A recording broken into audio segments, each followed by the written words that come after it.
or the sailor. For me, that's why you get paid. That's why you join. That's why you do your job. Kevin would eventually leave the Navy, but the SEALs never really left Kevin. His real-life experiences would lead him to an unexpected role in Hollywood. Oh yeah, here's your turn, man. You got one more. I got one more, all right. Hey, I showed the tapes to Clint. Boy's damn good, get him a job. And that's how I ended up on American Sniper. 2 weeks I was in Morocco filming and also technical advising. It was a wild story, it was crazy. During the production of American Sniper, the film's director, screen legend Clint Eastwood, urged Kevin to play himself in the movie. To sit there in Morocco and be at the bar and Clint elbows up to you and drink a beer and he's like, what's up? It's like, hold on, who? Yeah, really? It was a great experience. It was definitely something that, you know, I never thought I'd find myself in that position. Who would? The film, which details the life and death of SEAL Team veteran and Kevin's friend Chris Kyle, was nominated for an Academy Award. Chris was an average guy in the platoon. He had an extraordinary skill when it came to working a bolt-action rifle at extreme long distances. Kevin says serving as a technical advisor, getting it right on the big screen, was essential. My job was simply to help out where I could and make it as authentic as possible. Over my shoulder, he's now about 6'5", 275 pounds. Recently, Kevin returned to Virginia, where he appeared as the keynote speaker at the Boy Scouts Gallop in Richmond. Leadership is an active word. You have to actively lead and teach others. And I enjoy that role, and service is definitely very high on my priority list. Kevin works as a physician's assistant in Florida, helping veterans, law enforcement officers, and active duty military to reach their physical best. I don't think I'd be as good of a father, as a provider, as a business owner, or as a person if I had not had those experiences, because they made me work. Kevin Lace, a SEAL team member whose selfless service to others and his nation led him from the classroom in Virginia 20 years ago. So much awesomeness right here. To the hell of war and on to Hollywood and back. To be a good person, it is learned behavior. You know, you have to be a good role model, and you have to serve others and be an example.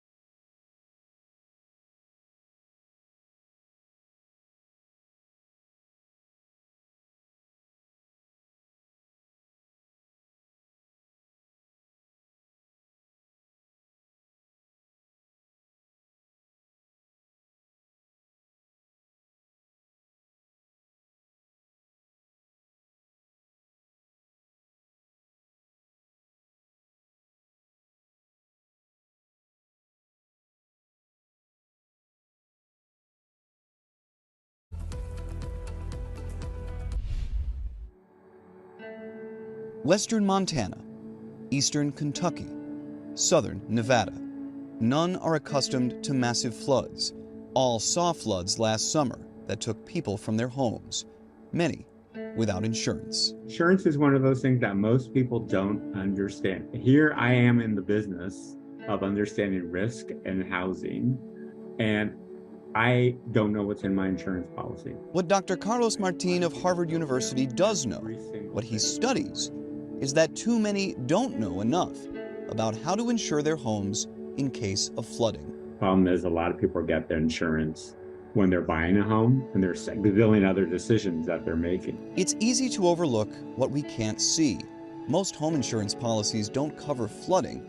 Martin and many like him have found people often live with flood risk without realizing it because, for the most part, they can't see it. Research from Pew found that so far this century, there's been at least one flood in our country 8 out of every 10 days. For every flood along the coast, nearly just as many have happened in states that are landlocked. States like Montana, Kentucky, and Nevada. All the states in this country have areas that are susceptible to some kind of flood. I mean, we've seen this happening in the far west, right? Places that have been dry for so long and that may have likely still experience extreme drought will be more likely to have flash floods because the soil can't handle any kind of precipitation event.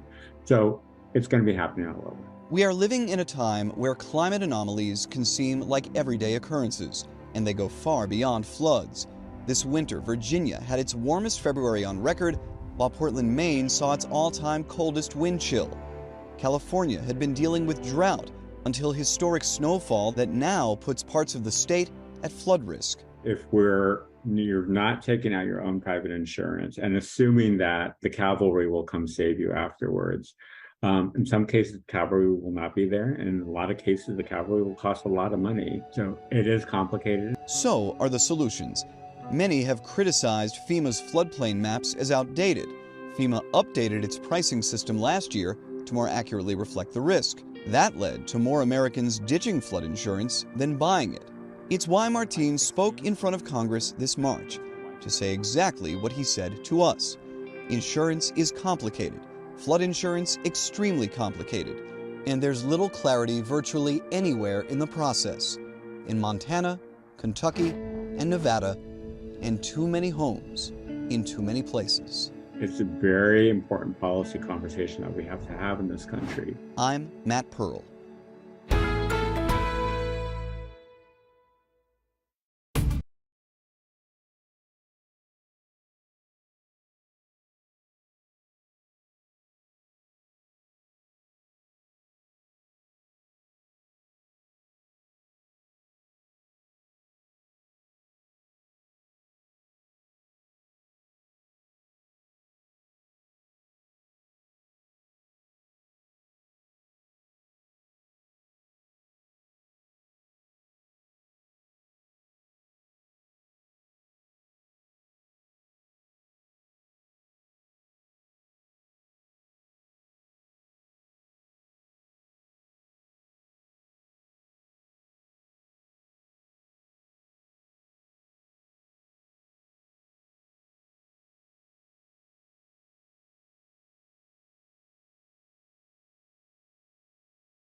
Hey everyone, I'm Michelle London, your host for Good to Know.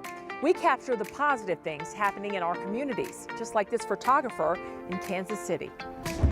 And look right at me with your eyes. Kiana Pitchford loves to capture the pure beauty in each of her models. Child, you are gorgeous, my goodness. To me, every wrinkle tells a story. Every scar tells a story. Every subtle tell, the way you move your hands, the way you move your face and your body, like all of that is very poetic to me. And for this special project called 40 Over 40, she's helping women remember these moments in life. This is who I am at 70. Women like Deborah Doyle, who's finding herself again. At this age, it's okay for me to release this woman, this power, and not be afraid or be concerned about what people think. What's important is that I'm happy. No, I take that back, that I'm joyous. Can you feel her joy? You can rewrite your story at any time. All of these beautiful portraits tell a story that will be displayed in a gallery this fall in Kansas City. It is a confidence, right? Like, I am who I am, I know who I am, I feel good about who I am, I feel good about where I'm at. Wow, some beautiful photos there. Your inspiration is definitely Good to Know.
many of us woke up to an early morning alert from Florida's emergency management, and while leaders call it an accident, there's something they're asking you not to do for your safety. That warning tonight. Also, new technology that would give us more transparency at the Fort Myers Police Department, all to make our community safer. And we got a firsthand look right now on Fox 4 News at 5. Live from Southwest Florida, you're watching Fox 4 News at 5. Well, it is the sound that woke many of us up across the state of Florida this morning. An emergency alert test that was sent to everyone's cell phone near 4:45 this morning. It was my alarm clock. Was it yours? It was, and I had an extra cup of coffee as much as other viewers probably did today. So if you were one of the millions of people jarred by this alarm, you realize that it was only a test. And now the state's Division of Emergency Management is apologizing. They say this was actually a complete accident. Yeah, and it's frustrating. Quite a few people, including Fox 4's Colton Chavez, who has more on this story, joining us live from Naples tonight. You got quite an early wake-up call this morning, Colton. Yeah, Shari and Nadine, let me just break it down to you this way. I'm a light sleeper, so just going a full night without getting woken up by the dog, that's about where I set the bar. So I was frustrated. And so if you're like me and you are frustrated by that early morning wake-up call, the message we're being told tonight is don't react by getting on your phone and then deleting those features that allow these emergency alerts to take place, because as we saw from last September, they can be extremely useful in emergency situations. Now, the Florida Division of Emergency Management, they tweeted that the accidental emergency, it was actually only supposed to go on TV. Now, the department says it is taking appropriate action to make sure this type of early morning alert only happens when there is a true emergency, and they reference things like severe weather. That's why Austin Flannery, he's a meteorologist with the National Weather Service up in Tampa. He says it's important reason to not silence these features on your cell phone. If a warning is needed, if we need to alert you to severe weather, we need a way of doing that that's going to get your attention, that's going to wake you up. Flannery said the National Weather Service depends on these types of alerts to help them send out important information. And for context, Flannery says before today, he has never seen the Division of Emergency Management make this mistake. Now, Flannery says the silver lining here is that the alert system did exactly what it was supposed to do. Wake you up and give you useful information. Now, of course, that's a harder pill to swallow for people who I spoke to earlier today who kind of relived for me those early morning moments. Now, you're going to want to stick around, because coming up on Fox 4 News at 6 o'clock, these people I spoke with, they held nothing back. It's a story you don't want to miss at the top of the hour. But for now, live in Naples, Colton Chavez, Fox 4.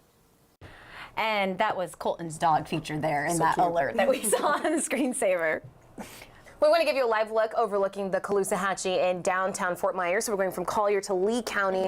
And as we bring in Fox 4 certified meteorologist Katie Walls, Nadine, one thing we were talking about in the studio was the importance of those alerts, Katie. That's right. During severe weather. It could come at any moment. That's right, and especially in the dead of the night, if you have a tornado warning, you might not have another way to wake you up. So you do want to make sure you still have those EAS alerts on. I know this morning was abnormal, but again, just remember that it hasn't happened before. So here we are looking live right now. Things are quiet, thankfully nothing strong, nothing severe, but if you look closely behind me here on the right side of your screen, we do have some showers and thunderstorms here from the Bayfront in as we look inland from downtown Naples. So now let's take a closer look at where those storms are bubbling up right along 41. Naples proper, nice and dry, but as you head farther south, nearly stationary downpours right over 41 as you head down toward Port of the Islands, Chokoloskee, as well as Everglades City right now seeing some of those downpours as well. But again, note, not really moving very far very quickly. We'll see another chance for these developing storms heading into tomorrow. We'll break down where that's the highest probability coming up. Katie, well, the Florida Highway Patrol is now searching for a hit-and-run driver after an early morning crash in Fort Myers. All this happening around 3 a.m. on Palm Beach Boulevard near I-75. Troopers say the driver took off and left their car at the scene, literally ran away from the scene here. We know at least one person was also hurt.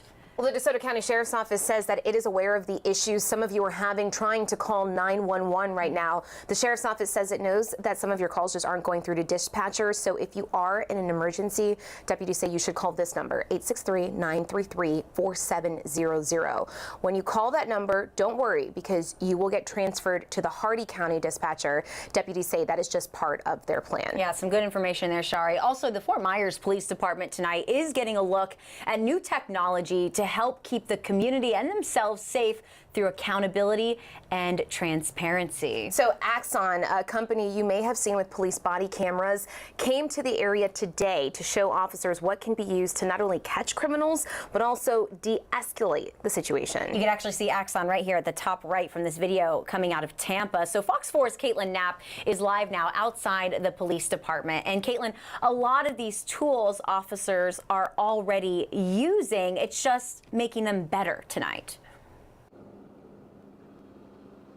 Yeah, some of those tools like body cameras, tasers, license plate readers, things like that. But the company Axon is showing the police department here and other agencies around the area how they're upgrading some of those tools to make them effective and safer for the community. Again, that company is Axon. The body cameras have better technology, a clearer picture, and cameras and license plate readers are upgraded in the patrol cars, which FMPD already has.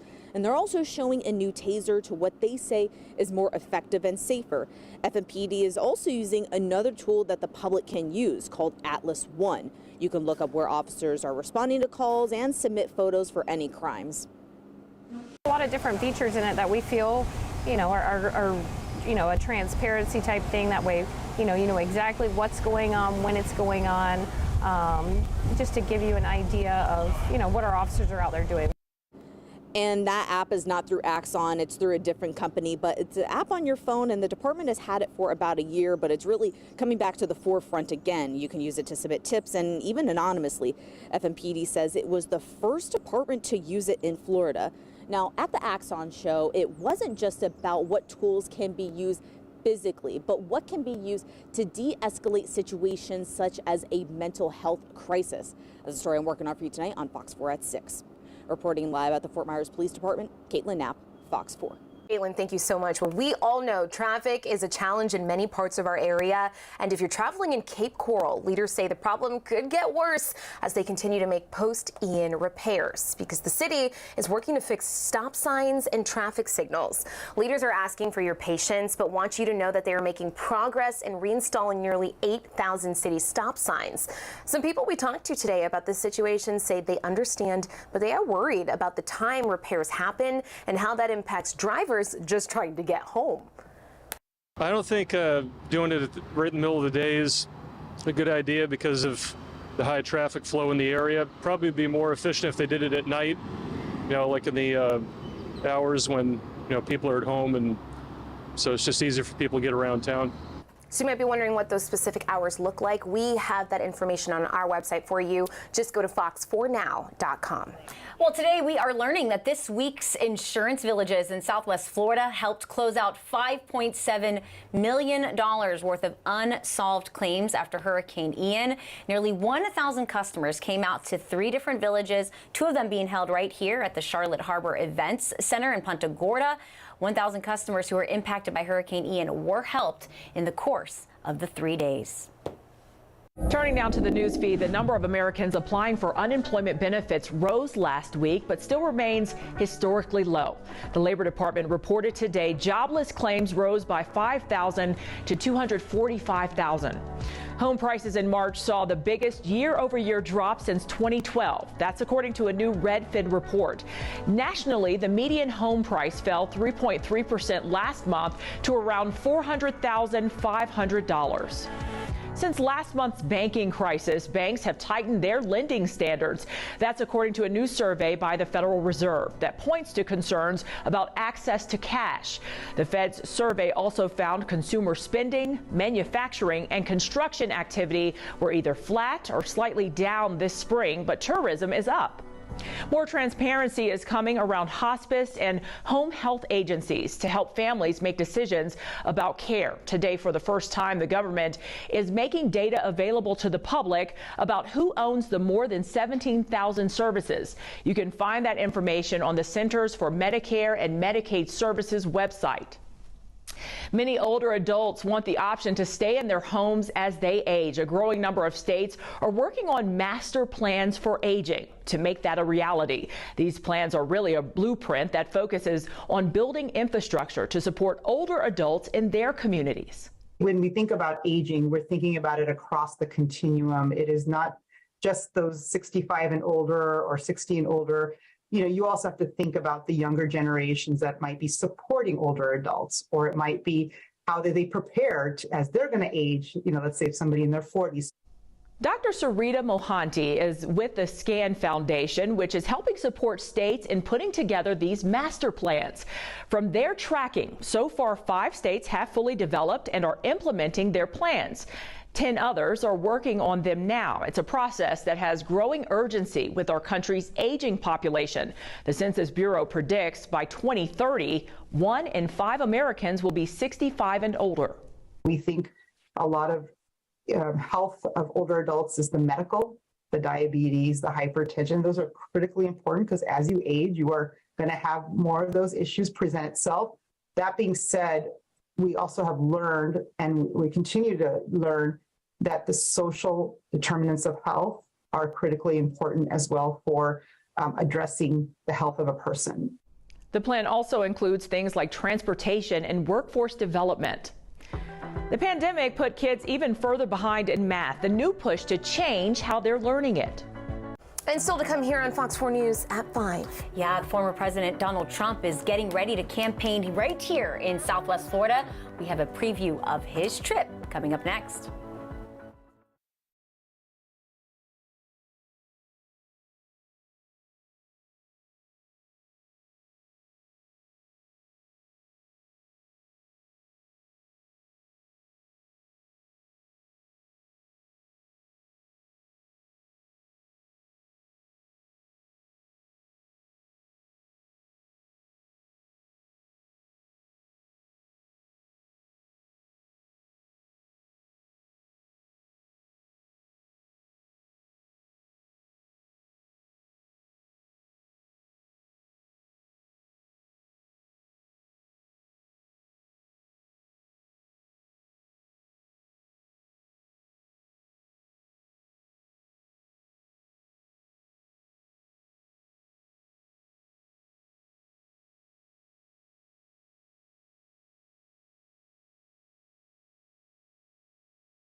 Some kids are as much as a year behind in math. Now there's a push among some teachers and parents to change how the subject is being taught. Kat Sandoval explains.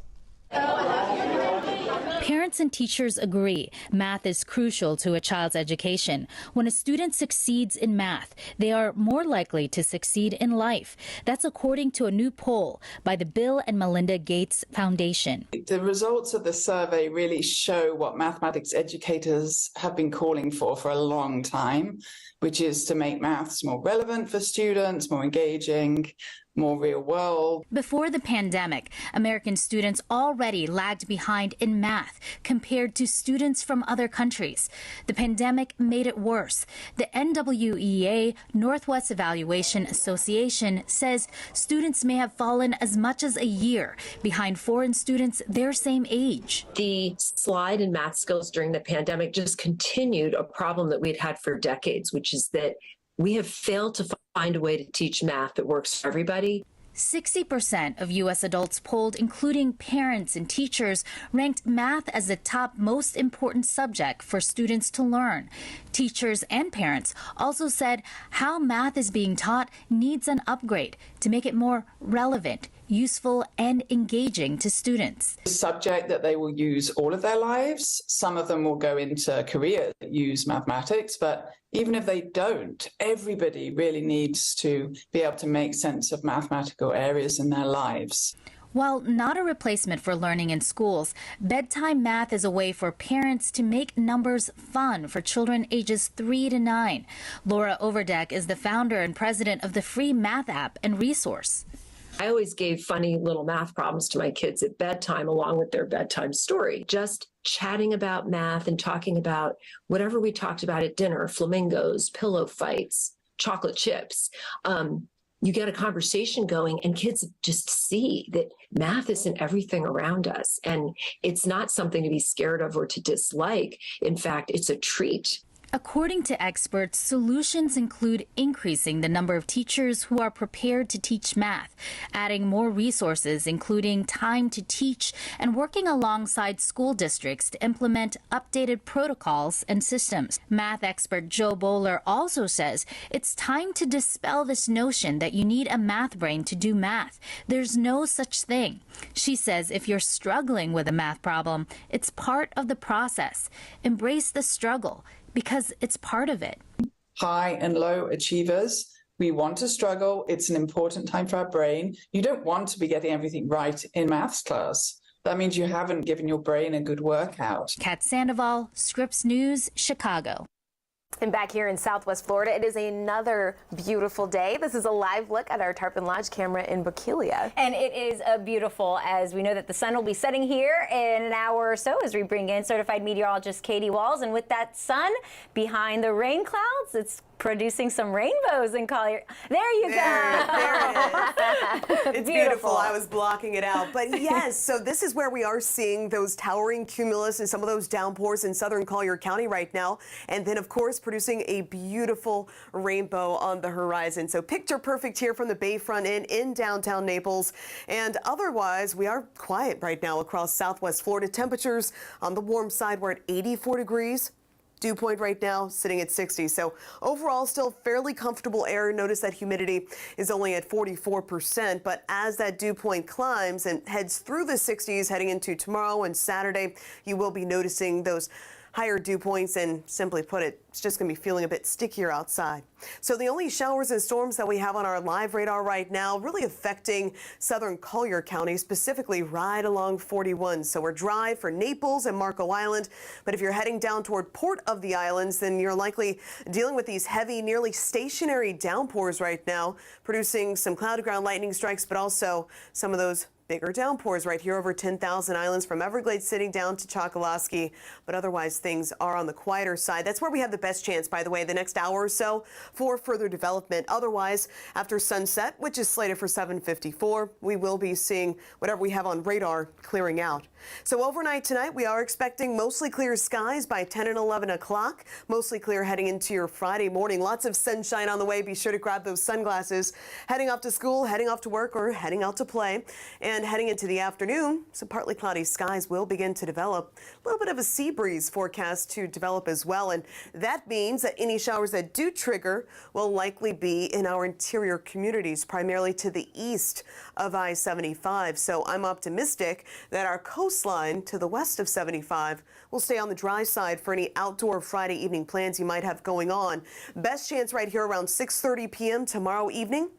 That will mainly be, say, toward inland Charlotte County, toward Glades, back toward Hendry, inland Collier County. It's where we have the best chance for seeing some of those showers and storms.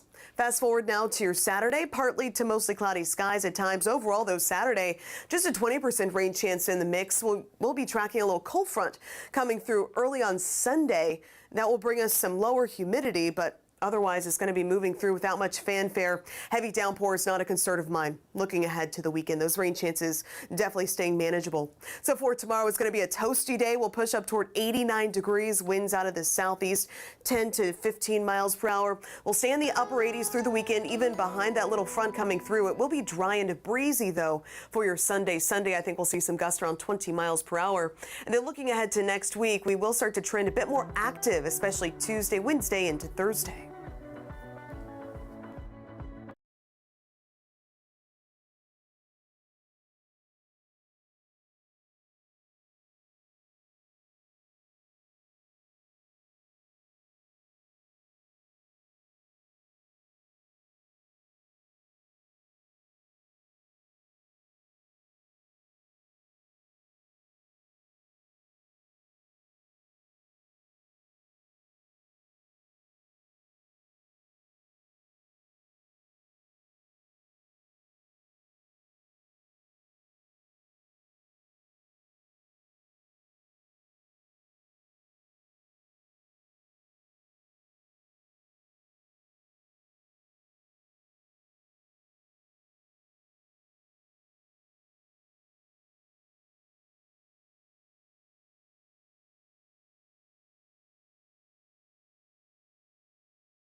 A lawsuit brought by former UCLA basketball star Ed O'Bannon over a decade ago ultimately led to college athletes today being able to earn endorsement money through their name, image, and likeness. As impactful as that change has been, another could be on the way. Earlier this month, the two law firms who beat the NCAA in what's known as the Alston case filed another, which could wind up costing the NCAA $1 billion. Former Oklahoma State running back Chuba Hubbard, now with the NFL's Carolina Panthers, and former Auburn track athlete Kira McCarroll are the plaintiffs in a new suit against the NCAA and its 5 biggest and most profitable conferences.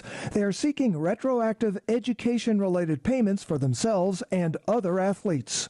The NCAA has been playing defense from a litigation strategy, and I don't think that was wise. Michael McCann is the director of the Sports and Entertainment Law Institute at the University of New Hampshire and a legal writer for Sportico after 12 years at Sports Illustrated.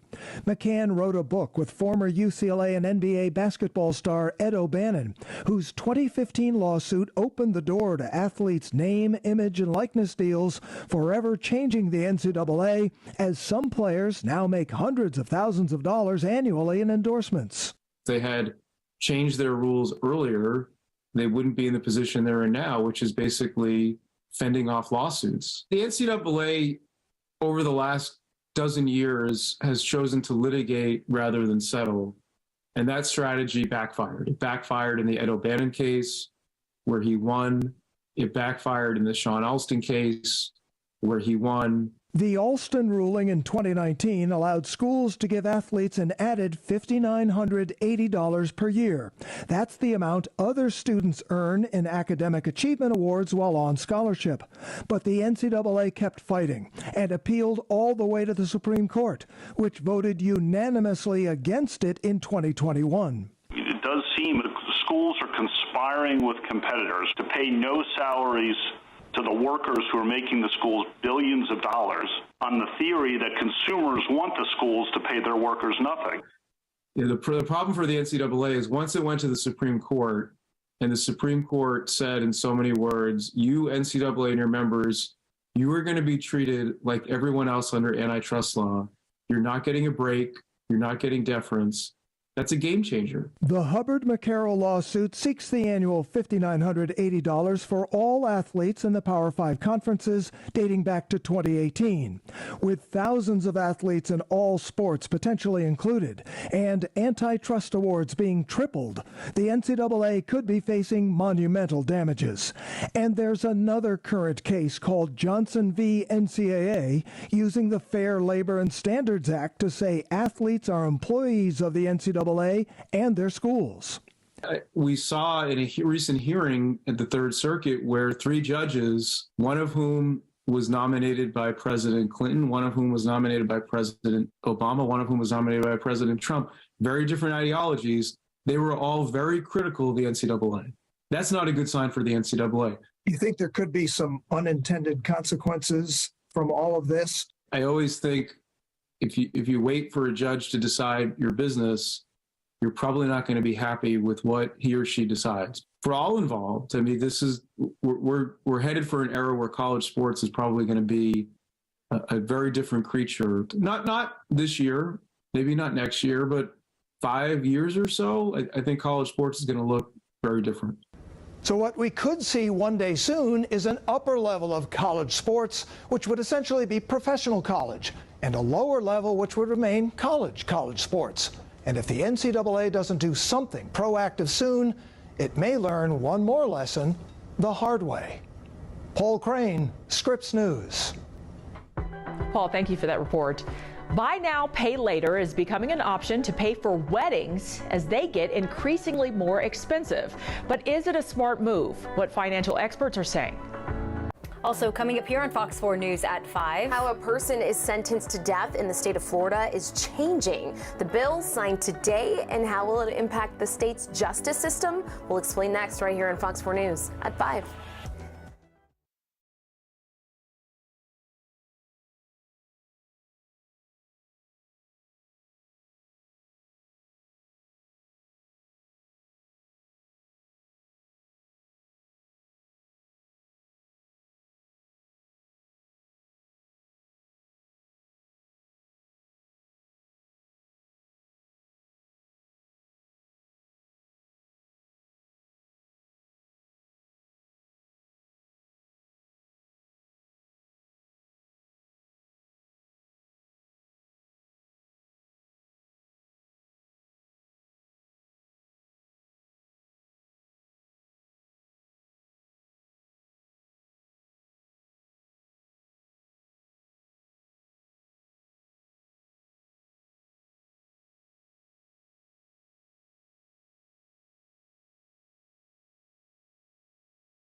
The 2024 presidential campaign comes to Southwest Florida, and it can impact your commute tomorrow. What you should know before former President Trump arrives in our area.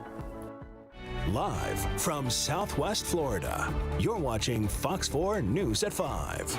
And thank you for trusting us here in Fox 4 News at 5. I'm Shari Armstrong. And I'm Nadine Yanis. And the political eyes of the world will be on Southwest Florida tomorrow night as former President Donald Trump comes to Fort Myers. Yeah, he will be the featured speaker at the Lincoln Reagan dinner downtown tomorrow.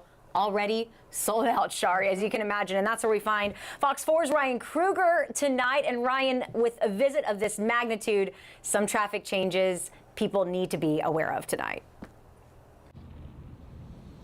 Yeah, you can already see behind me this part of the road already closed. So we're at the intersection of Edwards and Monroe, right in front of the Calusa Sound Convention Center and Amphitheater, right next to the Luminary Hotel. Basically, it's about 2 blocks so far that we have seen that are closed. This is where former President Trump will be speaking tomorrow in front of that sold-out crowd. The event is being hosted by the Lee County GOP. Now, keep in mind, there is a lot going on tomorrow night. Aside from former President Trump speaking, you also have Art Walk that is going to be going on downtown. You're going to have hundreds of people for that. You also have the Edison Awards that are going on downtown. A lot of people will be there for that. We spoke with Fort Myers Police. They told us they will be beefing up security, and they told you what you need to know if you're planning on coming down.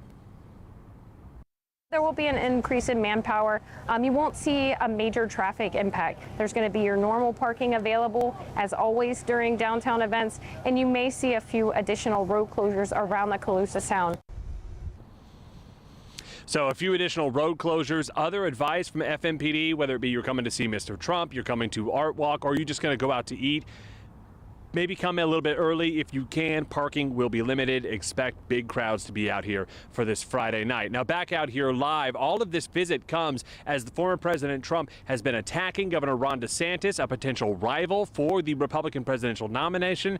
He's also been getting a lot of endorsements lately, including endorsements from the congressman who represents Southwest Florida. I'm going to be diving into that part of the story coming up on Fox 4 News at 6. But for now, we are live in downtown Fort Myers. Ryan Kruger, Fox 4. We know a lot of people are probably tuning in for the 6 o'clock version of that story. Thank you, Ryan. Also, Florida's death row about to see more inmates because the governor delivered on a promise he made, signing a law that will no longer require a unanimous jury consent to access capital punishment. So effective immediately, you only need a majority here. Juries will only need 8 out of the 12 to offer the death penalty in the state of Florida. Judges could still override it. They will have the last say, but they do need to explain why in a written order if they go against a jury recommendation here. Now, the change did come after the Parkland shooter was spared the death penalty last year. This fueled frustration in Tallahassee, prompting this reform. Families who experienced Parkland say it is a bittersweet moment for them. Of course, it's a double-edged sword. Our families were denied the justice that my daughter Gina, her 13 schoolmates, and her 3 teachers deserved. And you can imagine this probably will have repercussions coming after this. Critics have pointed out that Florida is the national leader in death row exonerations, prompting some lawmakers to push back on the change as lowering an important hurdle. Well, Lee County Health Facility opened just for a few months before Ian hit is now ready to welcome patients once again. We're talking about Kano Health, which offers medical treatment to our senior community. It was only open for a few months before the storm hit. Their facility was damaged after the hurricane, so they started providing services from a mobile clinic. Well, this morning, they welcome patients back. Orlando Ringall with Kano Health says they provide services to some of the people that, of course, need it the most. We work directly with the underserved and the lower income communities. You know, a lot of Hispanics also like to call Kano their primary care physicians. So, you know, we opened up in Fort Myers. We opened our doors exactly for that. Kano Health hopes to expand its services across Lee County. Well, if you are looking for a summer job, the city of Cape Coral is hiring camp counselors for its summer program. But you don't have to wait until school's out to start. Actually, hiring is happening right now, and you can start working right away. You can also continue to work after the summer as an after-school instructor. Visit capecoral.gov if you are interested for more information. Michelle? The Supreme Court has delayed its decision on whether to expand restrictions on access to abortion pill mifepristone until Friday. But with no reasoning as to why the High Court didn't make a decision yesterday, it's leading to a lot of questions around how this case could play out. There's only about a week left before the justices are set to take summer break until October. A former FDA employee we spoke with worries about the consequences if the Supreme Court rules in favor of pulling the drug. If each state is allowed to regulate which drugs are approved and which drugs need to be taken off the market, there'll be healthcare chaos. Patients will suffer, prices will go up, insurance companies will raise premiums, and there'll be a bad fallout. For those reasons, he says the Supreme Court should act quickly on this case. Meantime, some places are looking to become sanctuary states for abortion rights. Clayton Sandell is looking into the impact. Wyoming to the north, Utah to the west, and Oklahoma to the east, all politically red states that have made it harder to get an abortion and other services. But here in blue state Colorado, lawmakers are making it easier, not only for their own residents, but also for their neighbors. As some states around the country move to restrict access to abortion services, states like Colorado are pushing back. Just since the overturning of Roe versus Wade, we've seen countless attacks on reproductive rights and access to gender-affirming care in neighboring states across the country. Colorado's governor, a Democrat, just signed 3 new laws he says will ensure Colorado remains a safe haven for people seeking an abortion or services like gender-affirming surgery. 17 states and Washington, D.C. have laws protecting the right to abortion. 3 more make it a right in their state constitutions. We're here to make a bold statement by standing up for personal freedoms and reinforcing our commitment to supporting the health and wellness of Coloradoans. One of Colorado's new laws outlaws scientifically unproven abortion reversal pills. It also prohibits anti-abortion centers from deceptively marketing themselves as abortion clinics to patients. So they will make appointments with these anti-abortion centers thinking that they are making an appointment for an abortion because that's what their website says, or because it says you can come and talk to us about all of your options, only to get there to find out that that is in fact not the case. A judge has already temporarily exempted one anti-abortion clinic from the law. Bella Health and Wellness argues the law violates free speech and equal protection rights. The company's attorney tells Scripps News Colorado's new law is the opposite of choice. It targets women who have changed their minds and forces them to undergo abortions they want to stop. Abortion rights advocates here say as neighboring states like Wyoming, Oklahoma, and Utah continue to ban abortions or transgender care, Colorado's doors will stay open. It's a major, major public health crisis, and I think we're just proud to continue to lead the way and to say that we will be a safe place for our own residents as well as folks who need to come here for care. Now, here in Colorado, abortion clinics and advocates say they've already seen a spike in the number of people coming from out of state to get an abortion. Those numbers are up about 30%, and the wait time for an appointment can be anywhere from 2 to 3 weeks. Clayton Sandell, Scripps News, Denver. Clayton, thank you for that report. Years later, people are still experiencing trauma from weather disasters. To know those were my friends and my family in my hometown, like that was really, really hard to see. And definitely, like I still struggle with it sometimes. What researchers are discovering now about what climate trauma is doing to our brains.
Today, the House voted to pass a Republican-led bill that would ban transgender athletes from women's and girls' sports.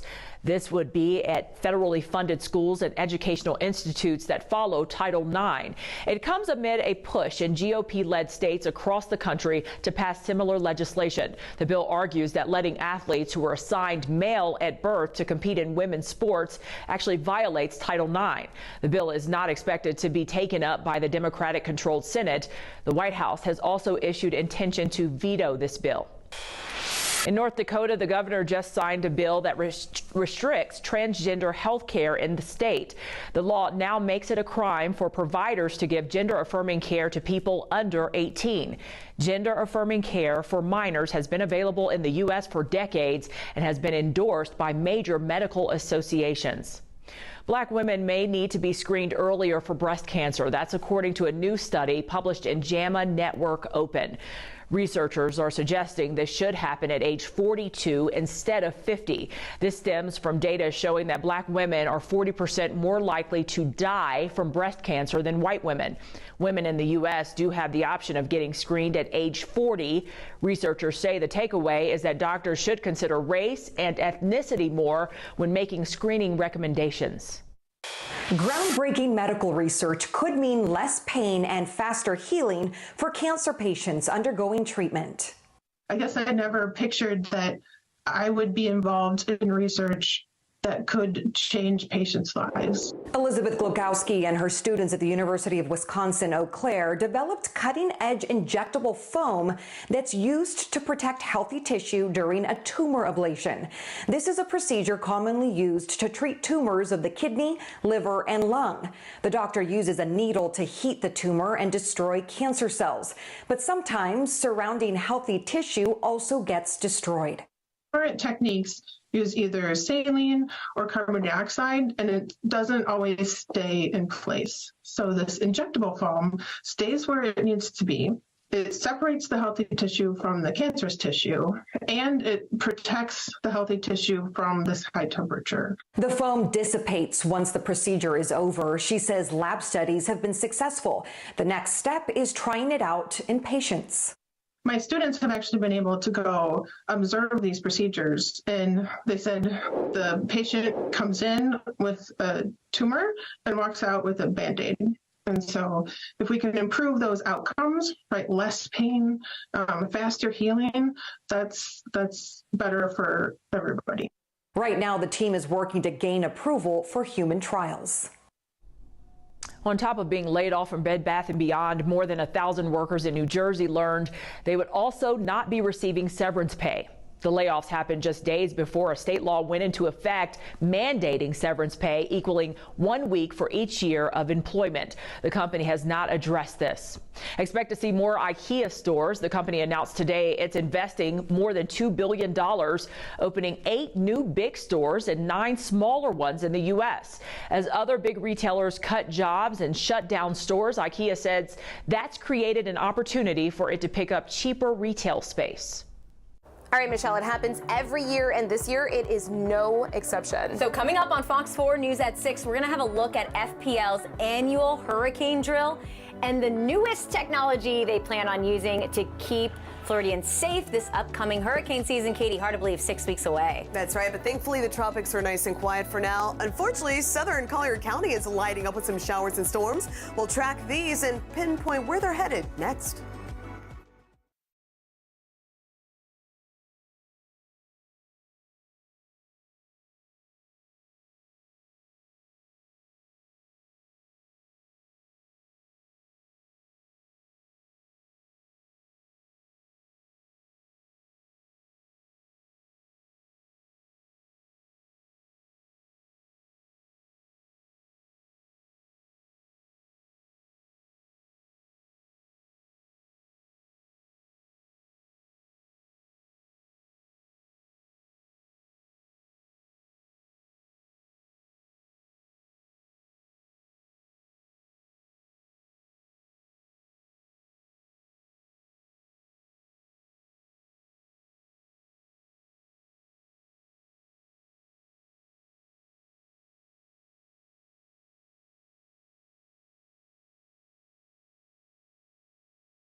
Welcome back to the Fox 4 Weather Center. I'm Fox 4 certified meteorologist Katie Walls.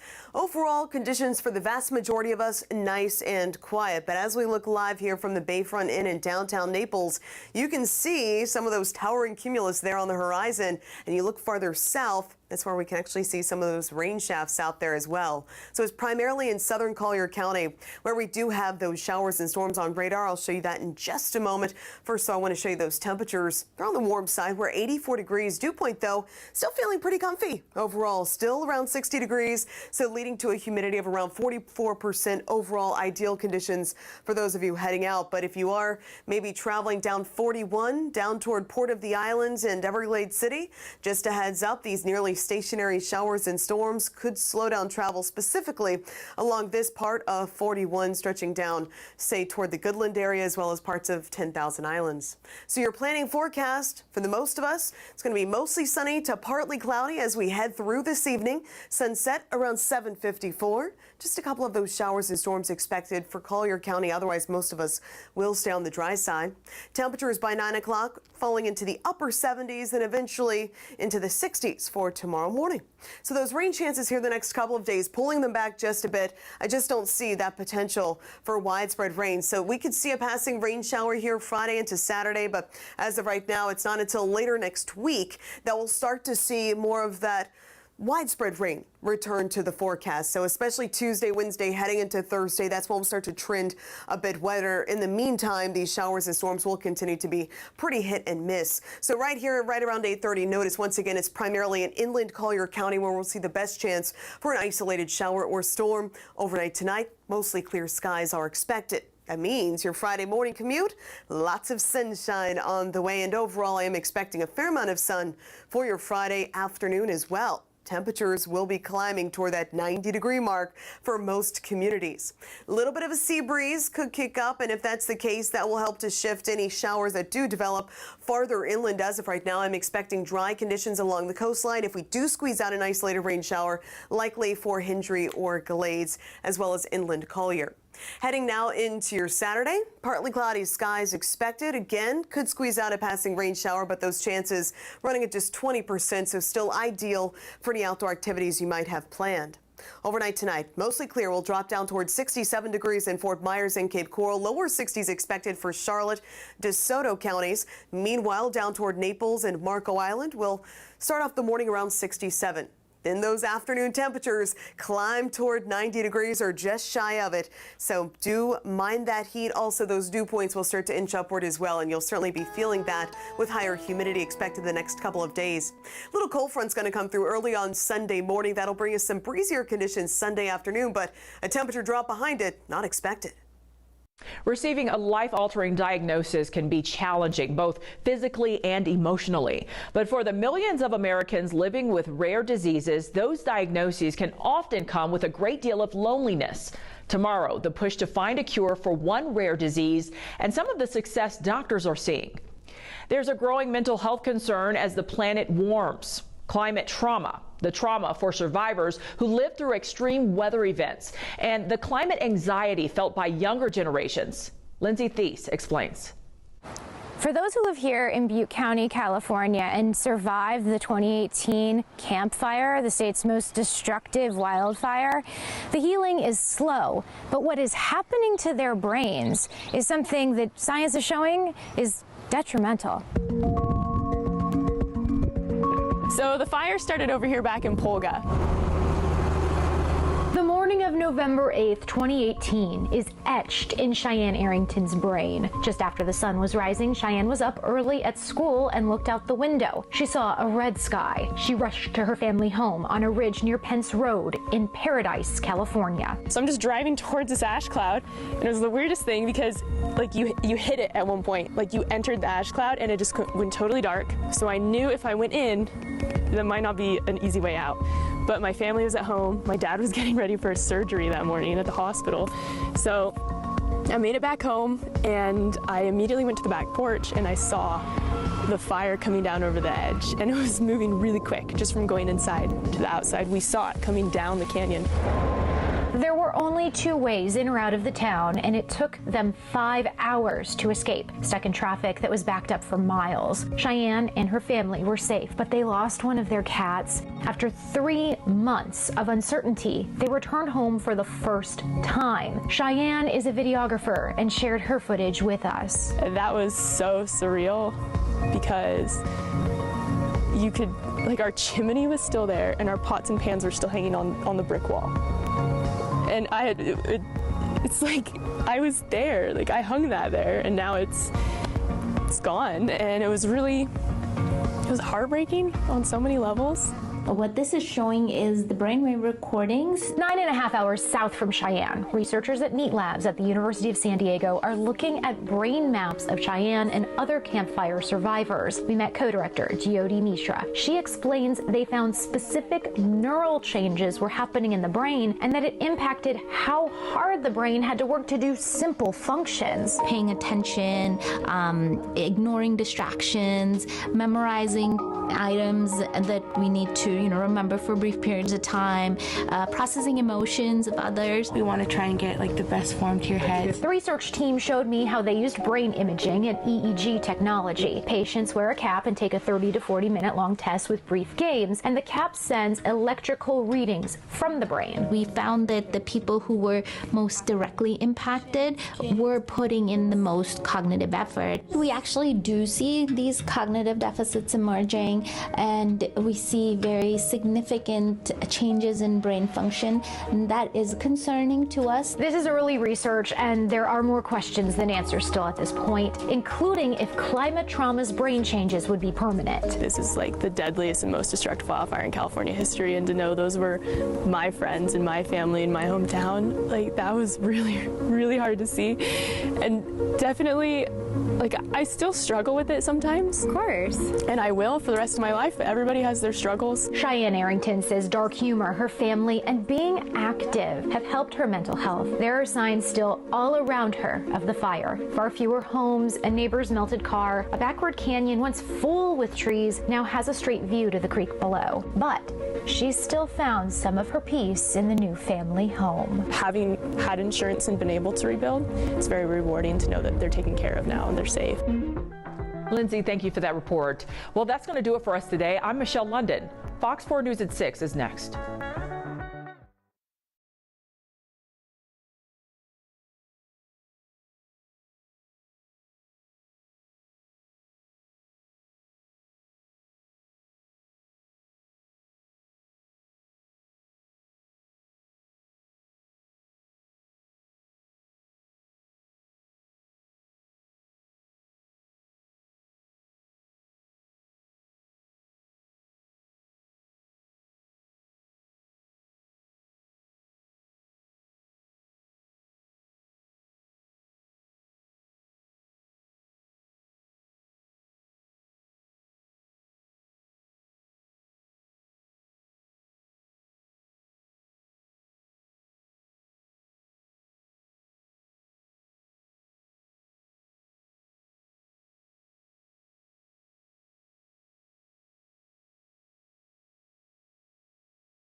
If an alarm woke you up early this morning, you had plenty of company. An accidental alert sent to phones all across Florida tonight. Why and how this happened as the governor and some lawmakers demand action. And tonight, Fort Myers Police shows off the future of crime-fighting technology through serious simulations. You'll understand signs and symptoms of what that person's dealing with. See what happened when Fox 4 tried out the new technology tonight. Former President Donald Trump will be in Fort Myers tomorrow night, with political watchers saying this could be a test between Trump and Governor Ron DeSantis. Trump does see him as a threat. We'll show you the preparations for the visit, not just for the dinner, but also with an art walk just blocks away. Right now at 6. Live from Southwest Florida, you're watching Fox 4 News at 6. And thank you for joining us for Fox 4 News at 6 on this Thursday evening. I'm Nadine Yanis. And I'm Chris Earl. Early this morning, very early this morning, many of you woke up to a message from the State Department of Emergency Management at about 4:45 a.m., a test of the emergency alert system. A lot of us getting this early wake-up call. Fox 4's Colton Chavez now spending the day trying to figure out what happened. Also, we're hearing from some of you who were woken up by this alarm. Another cup of coffee for me today, Chris. He joins us live. Colton, what did you hear people tell you about this morning and how it all went down? Well, Chris, Nadine, we know the question, if a tree falls in the forest and nobody's around, does it make a sound? Well, how about this? If an emergency alert test goes off in the middle of the night while everyone is sleeping, does it make a sound? And the answer we found out today is, well, yes, it does. And it sounds kind of like this.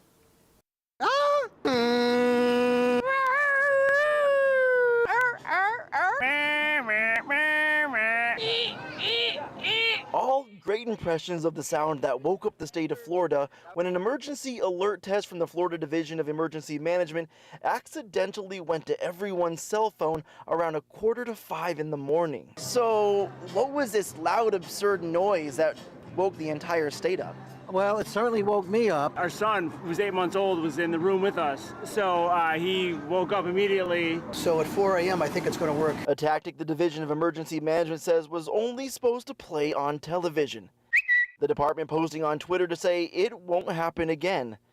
Soon after, the phrase emergency alert was trending on Twitter, even getting a response from Governor Ron DeSantis, calling for accountability, tweeting the accident was, quote, an inappropriate use of the system. It was kind of jolted out of bed. The alert even leading to busy phone lines with callers complaining to multiple law enforcement agencies across Southwest Florida, even jolting Fox 4's own certified meteorologist Andrew Shipley out of bed and onto Twitter. I got up thinking it was a tornado. A response the National Weather Service says does mean one thing. I think if there's a silver lining in all of this, it worked as intended, right? It woke you up, which is what we'd want it to do in an actual emergency. That's why Austin Flannery, a meteorologist with the National Weather Service, says despite what happened today, urges you not to silence your phone's emergency alerts. If a warning is needed, if we need to alert you to severe weather, we need a way of doing that that's going to get your attention, that's going to wake you up. Which Flannery says will help save lives during an emergency,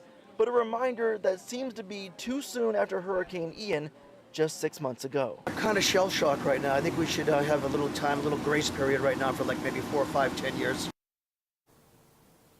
So if we learned anything from this entire fiasco, I think it was you don't mess with people's sleep. We even have state leaders sending emails and messages right now saying that they want these alert testing times, which would be 4:45 in the morning, to be moved up to at least 8 in the morning. So something like this, if it were to ever happen again, doesn't disrupt our sleep schedules. And I'm sure anybody you ask would probably agree with that sort of a tactic. Live in Naples tonight, Colton Chavez, Fox 4. Thanks, Colton. Emergency response agencies across Southwest Florida also reacting. San Carlos Park Fire says it's aware of the notice and said everything is fine, but the department also wants people to remember the feeling of getting jolted like that when you're sleeping. That's because the department says its responders only have about 2 minutes from the time they get an alarm like that to get fully dressed and head out to the trucks and go respond to a situation. So San Carlos Fire wants people to remember something like that.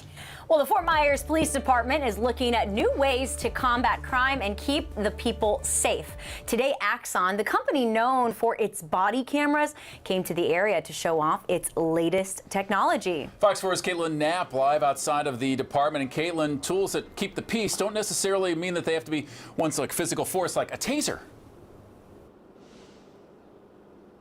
Yeah, not at all. The department has several tools in the toolbox. You have body cameras, license plate readers, but that doesn't really help someone in a mental health crisis. And the way to address that is through training in a real life scenario in a controlled environment.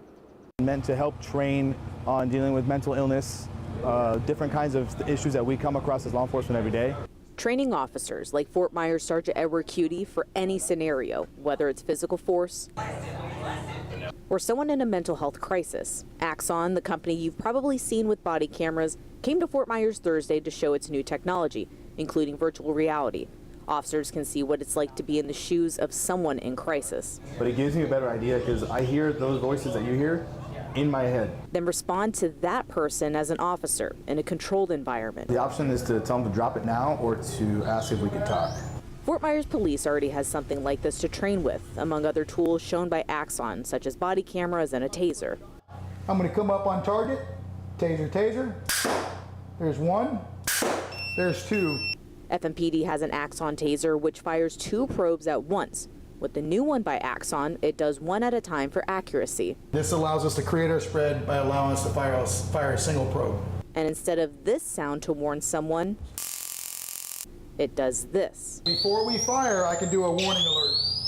Some of the other equipment that the Fort Myers Police Department already has is cameras that face the backseat of their patrol car, as well as license plate readers as they're driving. So the front camera is constantly reading license plates and notifying us of stolen vehicles and things of that nature. So why have all these tools? The department says it's about transparency and preparedness for the community.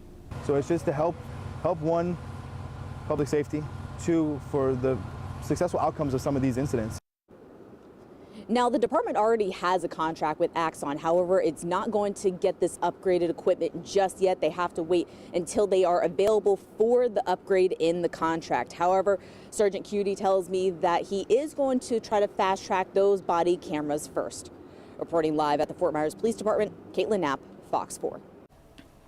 Thanks a lot, Caitlin. And as we take a look from the top of the luminary overlooking the Caloosahatchee, beautiful sunset in progress, at least over the next hour, hour and a half. But I know as we bring in Fox 4 certified meteorologist Katie Walls, we were still watching out for some of those showers. Yeah, that's right. It wasn't too long ago, Katie, we saw a rainbow pop up right there behind you at the Bayfront in Naples, and there are the clouds. That's right. The rainbow no longer with us, but she was certainly a beautiful sight to see. But there you go. And now it's changed to a rain shaft on the horizon. This is a downpour that's developing right now over parts of Golden Gate Estates. And that's really where the showers and storms are at this hour, really restricted to southern Collier County. So the vast majority of us on the dry side, but if you are heading into southern Collier, especially along 41, heading down to Port of the Islands, 10,000 Islands, down to Everglades City, you're likely dealing with some wet weather, nearly stationary showers and storms right now, just kind of sitting over this part of Collier County. Likewise, right over the alley, over Blackburn Road for our friends up in Golden Gate, seeing some of that light to moderate rain falling there as well. Otherwise, most of the interstate at this point, nice and dry. So for those of you heading out this evening, partly cloudy skies becoming mostly clear by 10 o'clock. Temperatures dropping into the mid-70s by around 11 and going down from there. Over the weekend, though, we'll talk about a little cold front coming through and how it could impact your weekend plans. All right, we'll see you then, Katie. Thank you. Also, city crews tonight are working on improving and fixing stop signs and traffic signals around Cape Coral. So traffic could be a problem as people start making their way home to this. The city is asking for patience during this process, trying to get everything back to normal after Hurricane Ian. They've also been working to repair and reinstall almost 8,000 city stop signs. Now, the city did make stop signs a priority after the hurricane, but some do question why doing the work during the day is appropriate, because that's usually when it's busier. I don't think doing it right in the middle of the day is a good idea because of the high traffic flow in the area. Probably be more efficient if they did it at night, like in the hours when, people are at home, and so it's just easier for people to get around town. So one of those Cape intersections with squad cars blocking off the turns at Nicholas Parkway and Pine Island, causing some delays for drivers this morning. Happening now, the Lee County Sheriff's Office is looking for a man whom they say is missing and endangered. Here's the man deputies are looking for. Nikolay Pomozuev. He's 49, last seen in the area of Lakewood Shores Circle in North Fort Myers. If you have information or recognize him from this picture and can help investigators, here's the number to call, 239-477-1000. Well, the DeSoto County Sheriff's Office says it is aware of some issues that you might be having trying to call 911 there. The Sheriff's Office says it does know that some of the calls are not going through to dispatchers. So if you are in an emergency and you're hearing us right now, make sure you jot down this number. Call 863-933-4700 instead. A call there may be then transferred to Hardy County dispatchers, and that is intentional to help you through emergencies. Also, Florida Power and Light showed off new hurricane response technology today. This happened on the Atlantic side at Riviera Beach, but FPL team members used that new technology during a simulated hurricane event today. FPL using the drill to try out new drones, new EV charging trailers for faster response during evacuations, as well as a mobile command center. And those new tech items can help to better track outages and also review damage in the area and coordinate more effective responses from FPL. Big thing for us is making sure our customers and our employees are ready for storms. Look, outages are going to occur, and we ask everyone to take time now before hurricane season gets here to prepare. It's better to prepare now before a storm is at your doorstep. These new tools were put to the test during Hurricane Flynn, which was supposed to simulate a Category 4 storm. FPL says 3,500 employees took part in this massive training exercise today. With the governor's signature, the death penalty in Florida now has a lower threshold for approval. Today, it will now take just a supermajority of votes from jurors to recommend the death penalty. Under the old law, a unanimous vote was required, but this law will lower the number of votes needed on a 12-person jury to 8. If there are fewer than 8, the recommendation becomes life in prison. This comes about a week after a Lee County jury returned a non-unanimous vote for a death penalty in the Wisner-Desmarais murder case, as Desmarais is sentenced to life in prison under the old standard if that happens. But now the question is, when does this new law start affecting cases that are still in progress? And some say, as uncomfortable as it is a step towards closure for families impacted by heinous crimes. The break, our Capitol reporter tells us more about the bill, including what Florida case caused lawmakers to make this change. Plus, the former president of the United States, Donald Trump, is heading to downtown Fort Myers for a major address tomorrow. This could also impact your visit, and not just on the campaign trail, but if you're just going to be downtown. Recent heavy rainfall knocking down our drought levels one notch for all of us. Big improvements, though, overall. Still, though, severe drought for most of us. We'll talk more about when we could see some relieving rain next.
Florida's death row will likely see more inmates soon. Yeah, the governor delivered on a promise he made last year this morning, signing a law to no longer require a unanimous jury consent to access capital punishment here. And said Florida's supermajority threshold now becomes the lowest threshold in the nation. Our Capitol reporter Forrest Saunders takes a deeper look.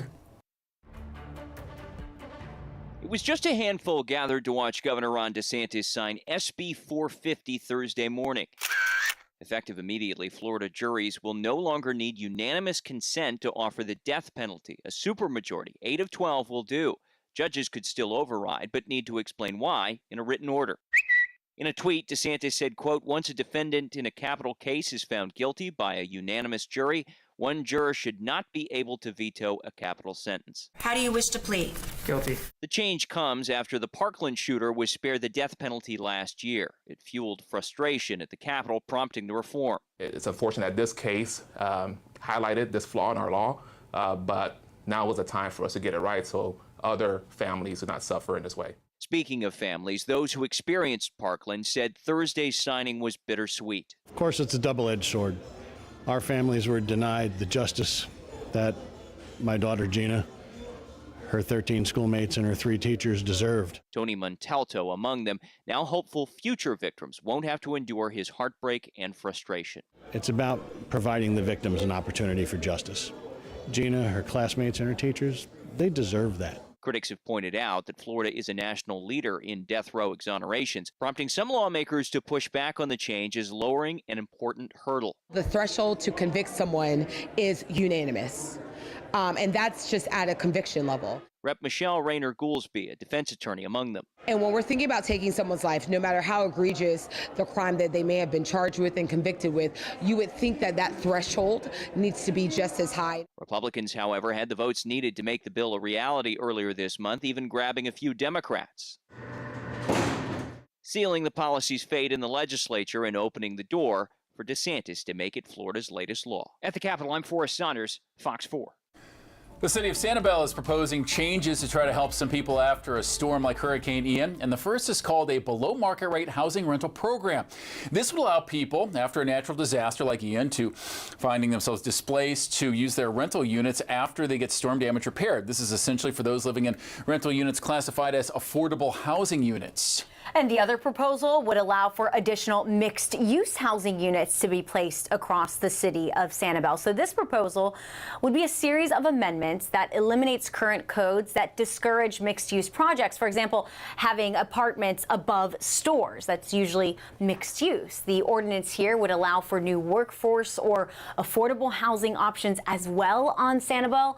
Both of these proposals still have to be discussed further in upcoming meetings. So you guys had a rainbow an hour ago. We did. It's fantastic. Yes. So, not seeing that, but just another spectacular sunset in progress here as you look over the Caloosahatchee. That's right. And we knew that there were some isolated storms, and that's when the sun is setting and peeking through those clouds. We get the rainbow, but we can see one of those big storms just behind you in Collier County, Katie. That's right. And that's really where these isolated storms are. We talked about that likelihood yesterday. Storms very hit and miss. The vast majority of us staying dry this evening, but this is what you're up against if you're one of the lucky few right now. This is actually a thunderstorm that's developed over Golden Gate. I'll zoom into that here in just a minute. This is from the Bayfront Inn in downtown Naples, and you can see those showers and storms right here really restricted to the southern half of Collier County. So the one we were just looking at due east from the Bayfront Inn is this one right here, right along 951. So if you are heading through Golden Gate, you're traveling along Alligator Alley, then you could be dealing with some slowdowns here from some of these wet conditions. As of right now, a couple of lightning strikes with this, but for the most part, it's really just producing that moderate rainfall. A little stronger cell farther off back toward the preserves here, stretching down toward Port of the Islands right along 41.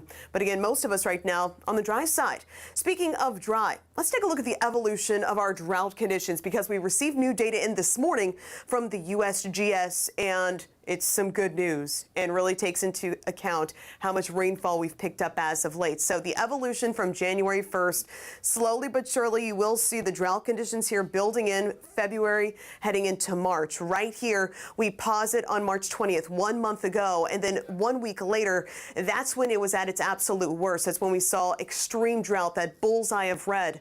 Well, now Look at this. As of April 20th, as of today, that bullseye of red has now trended up toward the Tampa area. And for us, because of recent rainfall ranging anywhere from 2 to 5 inches here over the last week, we have seen our drought conditions basically climb 1 degree of improvement. So instead of seeing extreme, we're seeing severe. Still severe drought for most of us, but farther inland, closer to Lake Okeechobee, a lot of rainfall has now pulled back that area to moderate drought. We could still use some wet weather, and as of right now, it looks like we'll just have minimal rain chances here the next couple of days. 20% rain chance for an isolated rain shower Friday into Saturday, but looking ahead to next week, does look like Tuesday, Wednesday, Thursday, we will be trending into a more active weather pattern. But for the next couple of days for outdoor plans, it's great news. So again, this evening, any showers we have likely clearing out just after sunset, so just after 8 p.m. and really restricted now to Collier County. For tomorrow morning, lots of sunshine on the way. It should be a beautiful day to get outside and enjoy.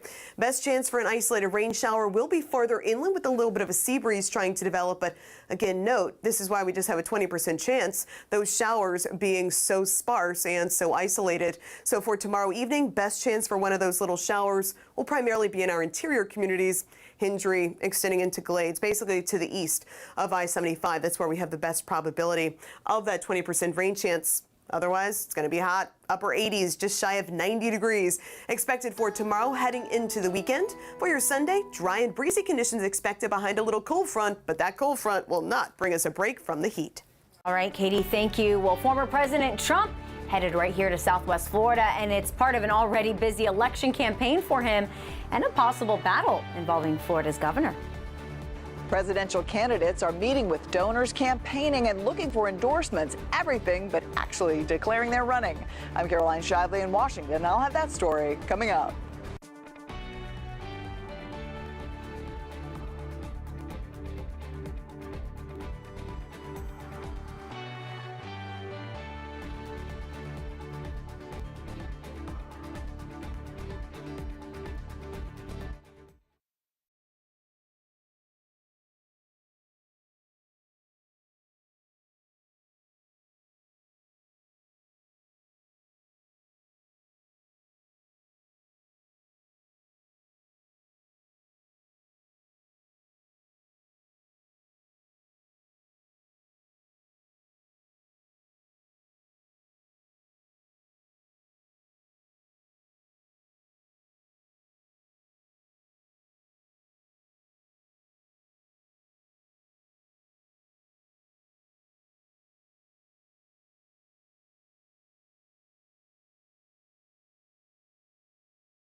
Well, tomorrow is the day that Cultural Park staffers and visitors have been waiting for. As the park is all set to finally reopen after major renovations, here's video from our Skyfox drone from just last week to give you a bit of a preview of the new pavilions, some of the walking past some of the other additions to the park. You can see the playground there off in the distance. The renovation was part of that massive boost in money from the city of Cape Coral to improve its parks and recreation services. Also, the insurance villages that came through Southwest Florida this week helped Ian survivors recover $5.7 million in unsolved and still open insurance claims. This, according to the state's chief financial officer, Jimmy Petronis.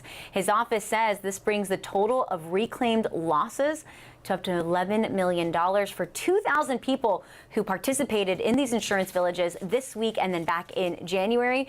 Petronis says as long as there is a need for these villages, they will keep returning to here to Southwest Florida. Crime Stoppers is looking for 3 people whom investigators say stole more than $1,000 worth of items from a Bath and Body Works on Corkscrew. To be specific, $1,189 worth of merchandise. So if you recognize the 3 people you see here, give them a call. Crime Stoppers, 1-800-780-8477 as they try to get a scent of where to head next. The former president of the U.S. also coming to Fort Myers. Yes, and tomorrow's event is already sold out. Ryan Kruger is covering and previewing this for us tonight. Hey, Ryan. Yeah, the eyes of the political world are coming to Southwest Florida. I am Ryan Kruger live in downtown Fort Myers, where former President Trump will be speaking here tomorrow night. Coming up after the break, I'll tell you how his visit coincides as the political infighting continues. This equipment really helps us get eyes on our overhead equipment much safer and faster. And also a deeper look at that test of fake hurricane to try to test how FPL can respond for the next time a real one shows up.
24 hours before former President Donald Trump comes to Southwest Florida, we'll preview the major players who'll be speaking alongside him. And preparing for the next hurricane season, now 6 weeks away, with new technology from Florida Power and Light as they host a major training drill tonight. Live from Southwest Florida, you're watching Fox 4 News at 6.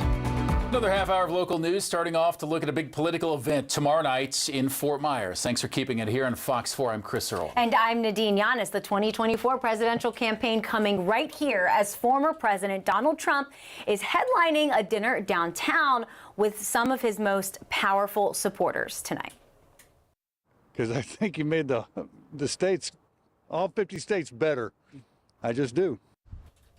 So the Lee County Republican Party is hosting the event and said it is sold out. This event could be one of the defining moments for the former president's early campaign for the 2024 election. Along with the anticipation of protesters outside of the Calusa Sound Convention Center tomorrow night, the event could also cause some major log jams throughout the downtown part of Fort Myers. So to look at the political as well as the logistical, we'll bring in Fox 4 Investigates Ryan Kruger. And Ryan, do you have a sense of what tomorrow's address will look like?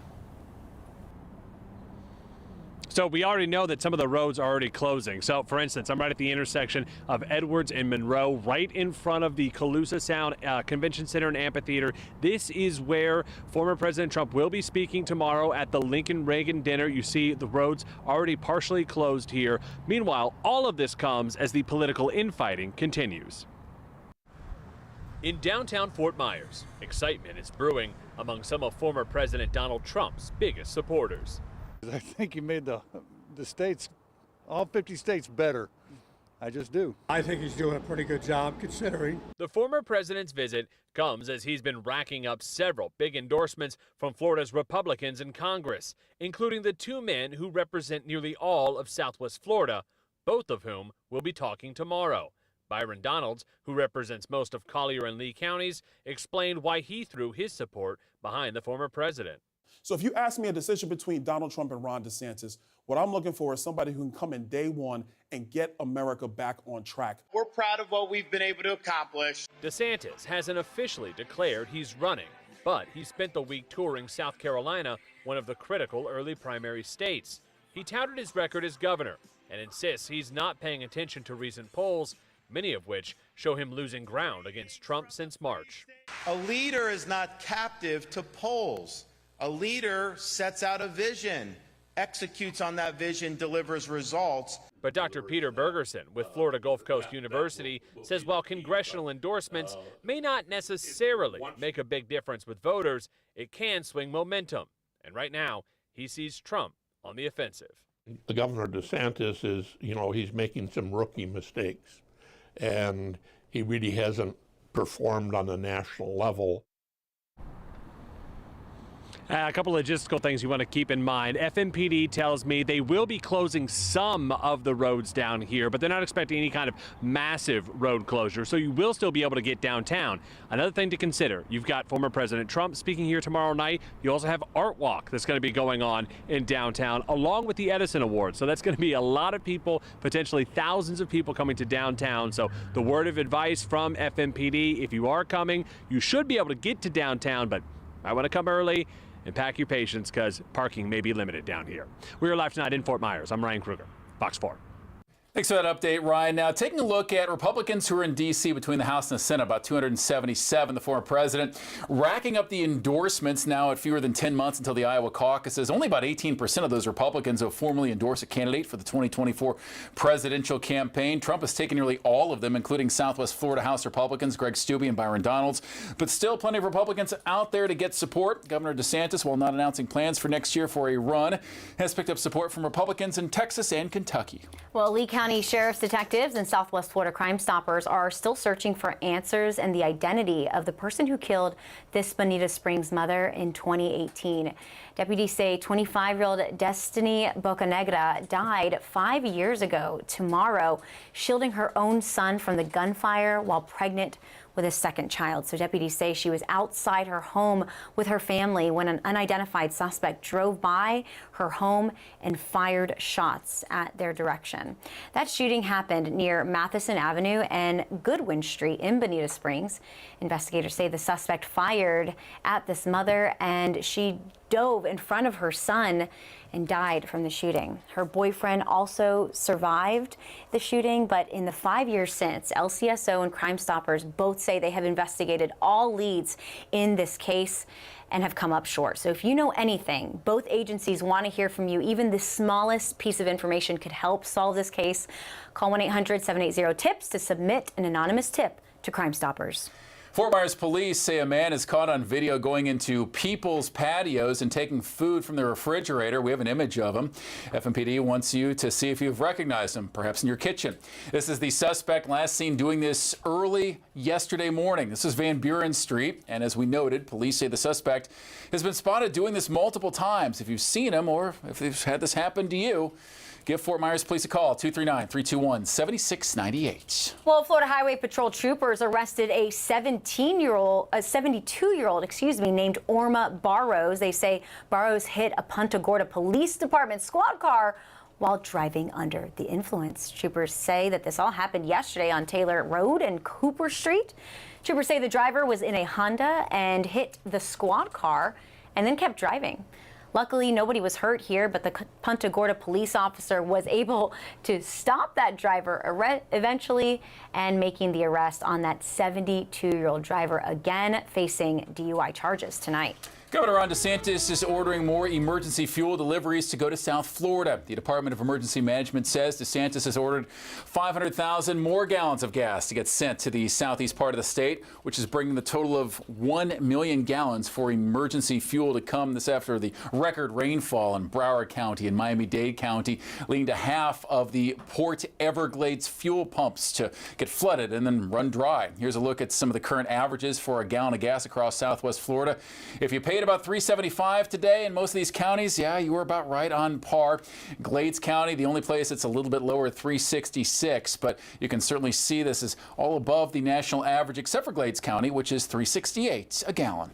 A Lee County healthcare provider that also caters to seniors and people in the Latin community is also back open after Ian. And they are ready to help tonight. So coming up, the services available at Cano Health as it begins to serve the community more than half a year after Hurricane Ian hit. Everything after clearing the tower was icing on the cake. Success or failure, this spectacular explosion this morning called a win by SpaceX. Now, there was no humans on this, and we'll go through why they're saying that. And for those of you heading out this evening, maybe to enjoy a beautiful sunset at 7:54, just a few spotty showers and storms in Collier County. We'll show you where those are headed and when more could be developing here in your 7-day forecast.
Well, happening right now in North Fort Myers, a fundraiser for a teenager who died in a car accident. Dane Zegran died earlier this month. The fundraiser is happening at Wonderland Cookie Dough, and you can still go and support the family for this. That shop closes at 8:30. Again, that was from that crash at Babcock Ranch a few weeks ago.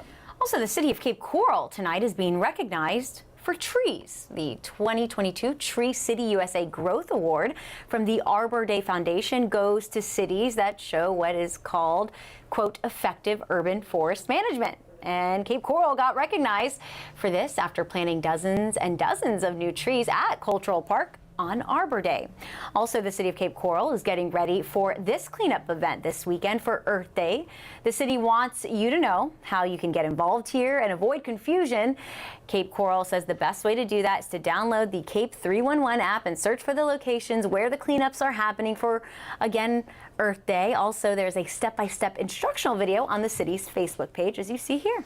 The Federal Trade Commission says cybercrimes cost Floridians more than just about anyone else in the U.S. The FTC says people in Florida fall victim to personal data breaches, fake delivery, and social media scams more than other types of fraud. People in Florida also got scammed by more identity theft cases compared with other states, and those instances of fraud cost people in Florida in total about $690 million. Only California with a higher expense. But listen to this. The average financial loss of a cybercrime in Florida is more than $21,000 per victim per case. That's according to FTC data. SpaceX is calling today's Starship test launch a success. It ended in applause despite the fact that the massive rocket ship, which stands taller than the Statue of Liberty, exploded minutes into its mission. Fox News correspondent Jonathan Seary has the details.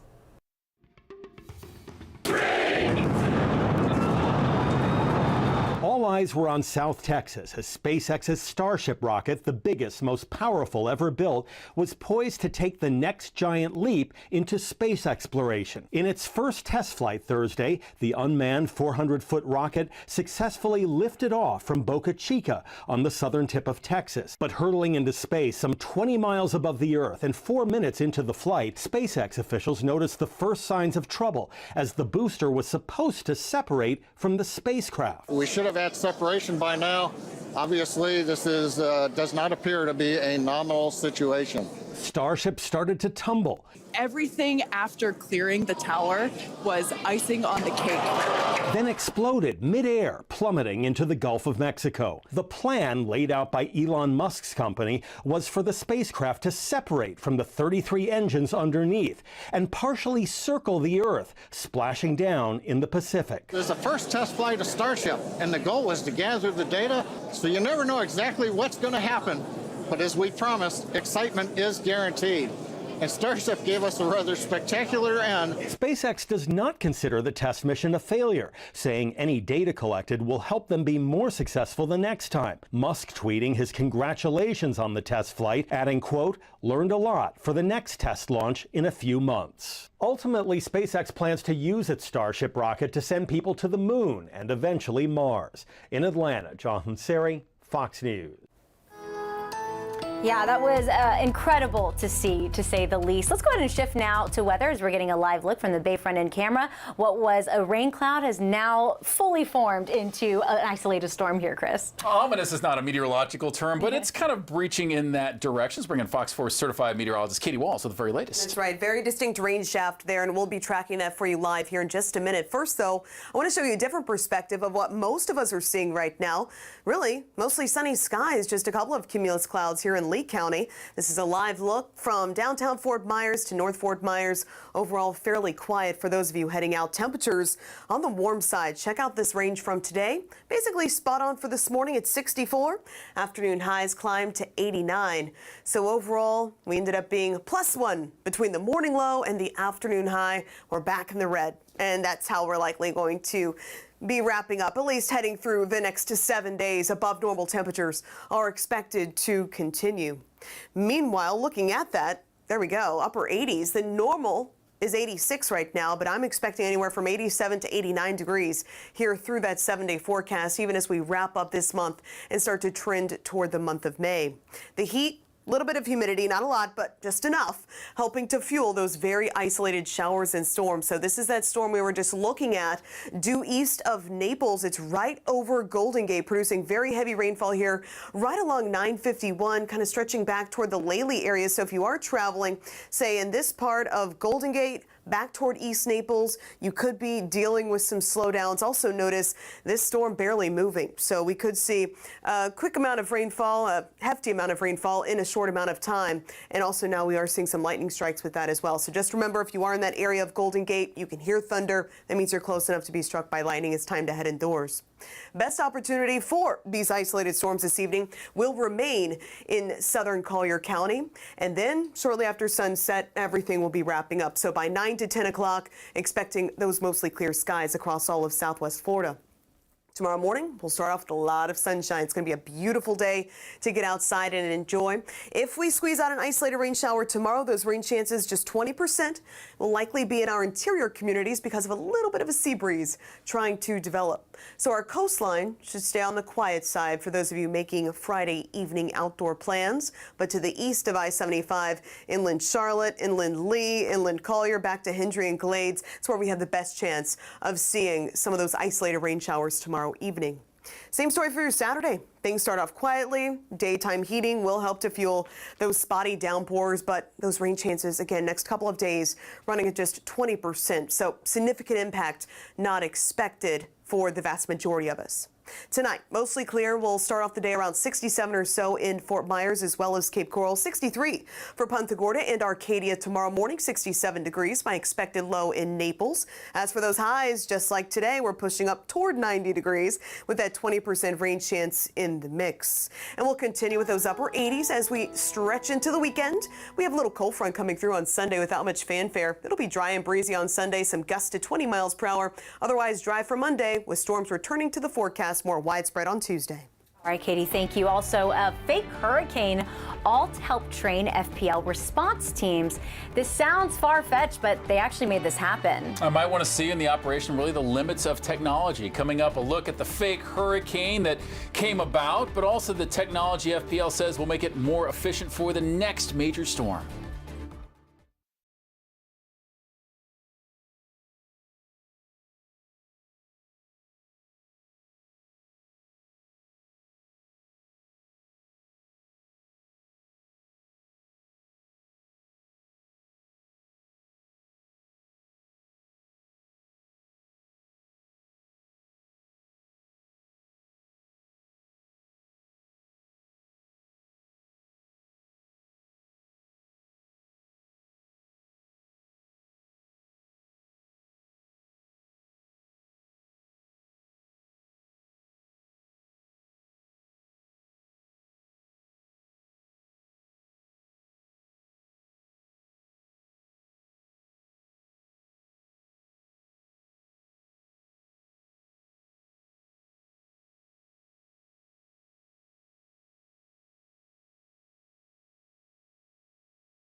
A massive test of new hurricane response equipment just finished up on Florida's East Coast. Yeah, and this new technology is touted by FPL as a more efficient and more effective tool to get power back online after a hurricane. We saw FPL working around the clock after Hurricane Ian. Well, our Jay Cashmere from our Scripps partner station in West Palm Beach at WPTV is now showing us this new technology in action tonight. Hurricane Ian last September, making landfall and in the process battering southwest Florida. Today, the cleanup continues physically and emotionally for thousands of Floridians. And this is the nerve center of our hurricane response. FPL, the nation's largest energy utility, never takes a day off when it comes to hurricane response. And this week, they're ramping up efforts with a simulated storm. The command center is activated with communication and logistics, and new tools are on display. This equipment really helps us get eyes on our overhead equipment much safer and faster than traditional methods. We're able to see what the conditions are out in the field, and a lot of times before we can even get crew members out there. Our Mike Elsby's clear.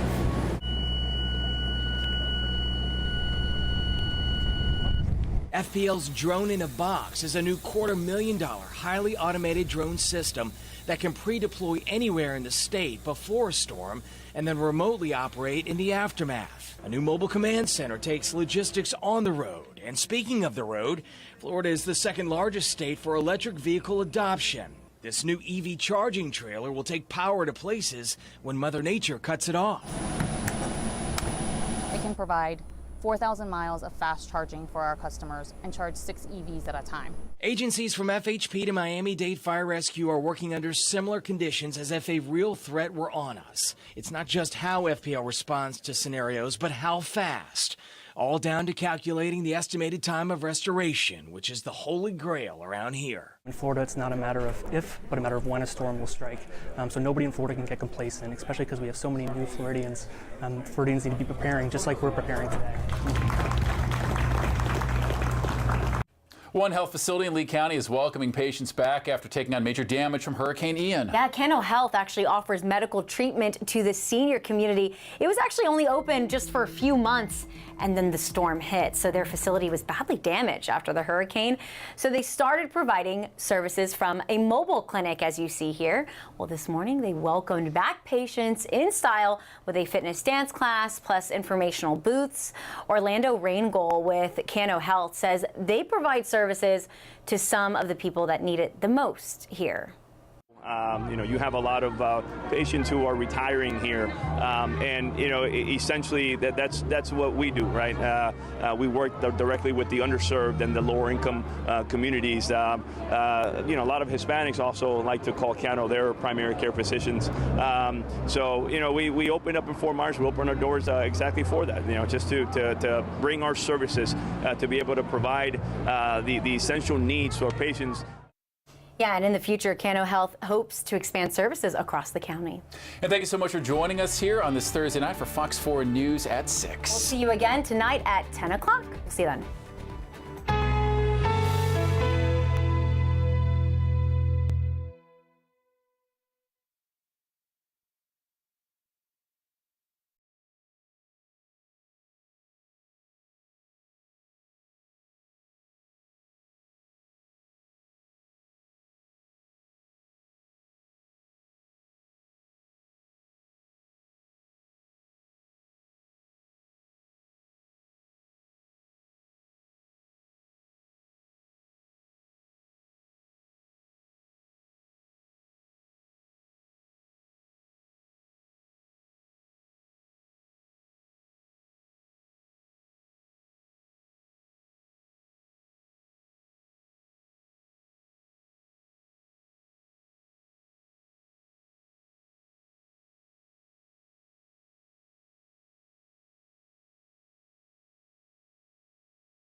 If an alarm woke you up early this morning, you had plenty of company. An accidental alert sent to phones all across Florida tonight. Why and how this happened as the governor and some lawmakers demand action.